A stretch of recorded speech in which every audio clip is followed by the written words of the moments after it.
যুবক ভাই ও পর্দার অন্তরালের আম্মা জানেরা, এ চুল পাকা দাড়ি পাকা মুরব্বী মাদ্রাসার তলাবা স্কুল কলেজ ভার্সিটির স্টুডেন্ট বন্ধুগণ, মহাব্বতের নজরে জিহ্বাটা নাড়াইয়া উঁচু আওয়াজে আমার কথা বুঝে থাকলে বলেন তো, আল্লাহ থেকে সাহায্য নিতে হলে কয়টা কর্মসূচি পালন করা লাগবে?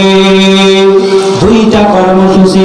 এক নম্বরে আল্লাহ কয় বিসবর, দুই নম্বরে আল্লাহ কয় ওয়াসসালাহ। সবর এবং সালার মাধ্যমে আল্লাহ থেকে সাহায্য নিতে হবে।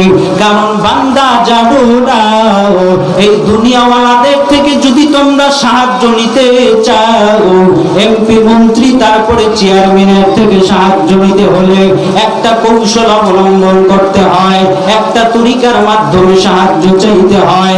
এমনি এমনি আপনাদের এই বারুহাস ইউনিয়নের চেয়ারম্যানের কাছে যায় যদি কেউ সাহায্য নিতে চায়, কোনো একটা তরিকা বা বিনয়ের সাথে সাহায্য চাইতে হবে। বিনা তরিকায় কেউ কাউকে সাহায্য করে না।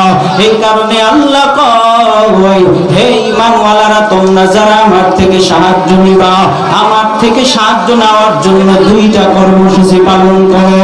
এক নাম্বার